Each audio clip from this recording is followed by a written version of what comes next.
God is our Lord. Lesson 1, Class 1, Subject Moral Science. भगवान ही हमारे मालिक हैं। इस चैप्टर में ये बताया गया है कि भगवान ने इस पूरे विश्व की रचना की है। वो विश्व के रचयिता हैं। उन्होंने छोटे से छोटी चीज़ों को और बड़े से बड़ी चीज़ों को भी की रचना की है जो इस पृथ्वी पर जीवित पाए जाते हैं। तो अब हम चैप्टर स्टार्ट कर रहे हैं। God is the creator of this world. भगवान ने इस पूरे विश्व की रचना की है। He has created many small things. उन्होंने बहुत सी छोटी वस्तुओं को बनाया है। We all are also he children. हम सभी भी उन्हीं के बच्चे हैं। So we pray to God for his blessings. इसलिए हमें उनका आशीर्वाद प्राप्त करने के लिए उनकी प्रार्थना करनी चाहिए। नीचे कुछ चित्र दिए हुए हैं। चित्र में देख करके हमको बताना है कि कौन सी ऐसी चीज़ है जिसको भगवान ने बनाया है। उस पर टिक मार्क लगाना है जो कि भगवान के द्वारा बनाया गया है। Look at the pictures carefully and tick them which are made by God. सबसे पहला जो चित्र है वो ट्री का है। ट्री गॉड के द्वारा बनाया गया है तो इस पे हम टिक मार्क लगाएंगे। टेबल भगवान ने नहीं बनाया है तो इस पे हम टिक मार्क नहीं लगाएंगे। मॉस्किटो भगवान ने बनाया है, टिक लगाएंगे। कार पे टिक नहीं लगाएंगे। फिश है, इस पे हम टिक लगाएंगे, गॉड के द्वारा बनाया गया। पिजन भी भगवान के द्वारा बनाया गया है, इस पे भी टिक मार्क लगेगा। एरोप्लेन भगवान ने नहीं बनाया है, टिक मार्क नहीं लगाएंगे। रोज को भी भगवान ने ही बनाया है, इस पे टिक मार्क लगेगा।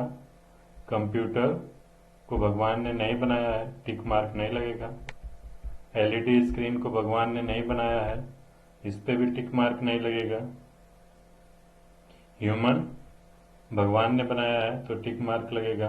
और नोटबुक इसको भगवान ने बनाया नहीं है तो इस पे भी टिक मार्क नहीं लगेगा। अब नेक्स्ट जो पेज है पोएम वाला, पोएम यहाँ पे हम पढ़ेंगे। पोएम में दिया है morning and night we should pray to God. सुबह और रात हमें भगवान की प्रार्थना करनी चाहिए।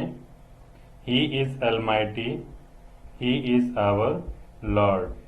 क्योंकि वही एक शक्तिशाली व्यक्ति है और वही हमारा मालिक है जिसने इस पूरे विश्व की रचना की है।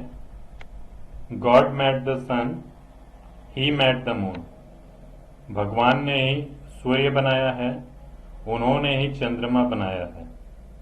ही मेड एवरीवन, उन्होंने ही ये सारा जहां बनाया है, प्रत्येक व्यक्ति को उन्होंने ही बनाया है। Like a child of his on. किस तरह से? तो अपने बच्चे की तरह उन्होंने सबको बनाया है। लेट अस थैंक हिम, इसलिए हमें उनका धन्यवाद करना चाहिए। For the food we eat, जो हम भोजन करते हैं उसके लिए हमें भगवान का धन्यवाद करना चाहिए कि हम भोजन उनकी दया से कर पाते हैं।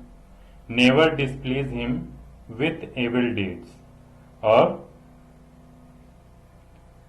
उनको बुरी आदतों, हमें जो बुरी आदतें हैं उसके द्वारा गॉड को कभी भी, भगवान को कभी निराश नहीं करना चाहिए। अर्थात हमें अपने अंदर अच्छे गुणों को विकसित करना चाहिए। इस चैप्टर में बस यही बताया गया है कि भगवान ने पूरे विश्व को बनाया है और उन्होंने हमें जो भोजन खाने के लिए दिया है उसके लिए उनका धन्यवाद करना चाहिए। साथ ही अपने अंदर जितनी भी बुरी आदतें हैं उनको निकाल देना चाहिए और अच्छी आदतों का विकास करना चाहिए। अच्छी आदतें हमें अपने अंदर लाना चाहिए।